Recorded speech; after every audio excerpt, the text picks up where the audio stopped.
I'm here today with Dr. Ben Witherington, one of the world's leading New Testament scholars, publications with Oxford Press, Cambridge Press. I think I heard over 40 books, is that right?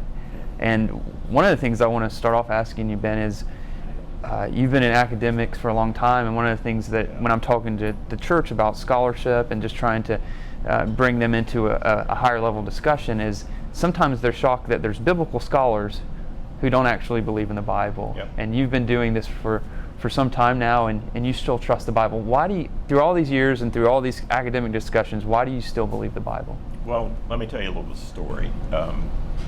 When I first meaningfully committed myself to Christ through my time in InterVarsity at Carolina back in the 70s, one of the first things I did is I bought a paperback New Testament, Good News for Modern Man, and I got a yellow highlighter. And what I thought I would do is I'd go through and I'd highlight the bits I could believe and leave the other bits unhighlighted. And the problem was that the more I studied the New Testament, and then the Old Testament as well, the more I was inclined to trust it. And the more I studied the history and the context and the archaeology and the theology and the ethics of the Bible, the more convinced I became that it was true. And I would simply say that after over 40 years of looking at the Greek New Testament and the Hebrew Old Testament and looking at all of the contextual issues, if you really study the Bible in context, there are plenty of reasons to continue to trust the Bible. Indeed, for me, my approach has been that of Anselm, fides quaerens intellectum, faith seeking understanding. And if you approach the Bible that way with an open mind, I think what happens is you gain confidence and confirmations over time that the Bible is truthful and trustworthy and worthy of placing your trust in. Yeah, so one thing that happens in the church is sometimes people will send their students, their eager, passionate students off to seminary, and then something happens, and they get into biblical scholarship, and they stop believing in the Bible, and then one of the reactions is, okay, so maybe we shouldn't just send them there at all. Right. And yet your story, well, is rather different. The more you studied it, the more you grew in confidence in it. Why is it though? Why would you say, or some of the general reasons why, when students go off and they end up turning their back on the Bible, all of Christianity, what are some of the reasons? Where do you think they go wrong that sends them off on this trajectory? I think part of the problem is fundamentalism, because fundamentalism is a mindset rather than a position on the theological spectrum. A fundamentalist mindset says you have to accept without question everything. It's a sort of authoritarian top-down way of looking at issues like truth. And in fact, of course, God has created us to ask questions. There's nothing wrong with asking questions, and critical thinking is critical, especially in a world that's largely not Christian as well. So, if some of these folks had been encouraged all along to ask questions and to have vigorous dialogue and to do critical thinking, and by critical thinking, I don't mean justification by doubt. I don't mean unless you doubt something, you're not really doing critical thinking. I mean detailed, comprehensive, fair, open analysis of something. Asking, is this true or not, right? That's what I mean by critical thinking.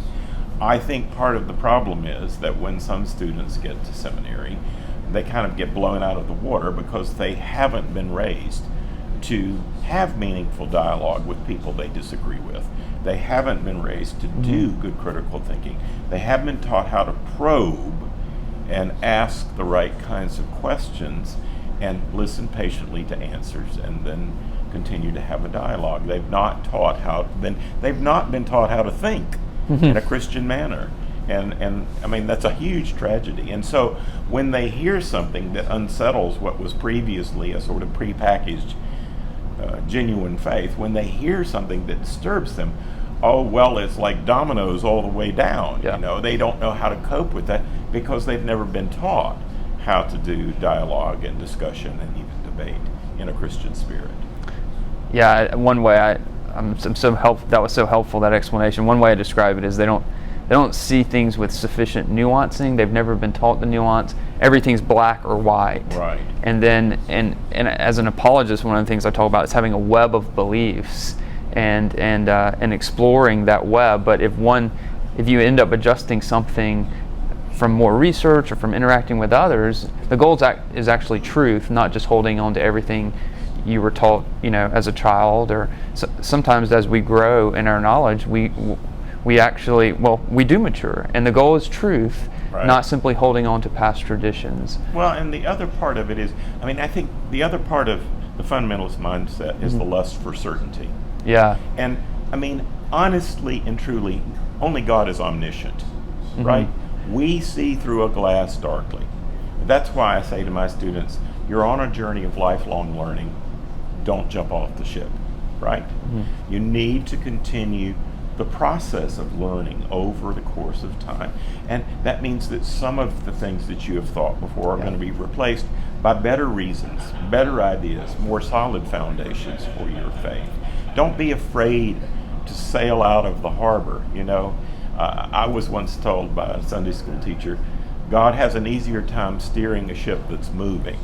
So what you're supposed to do is move on faith.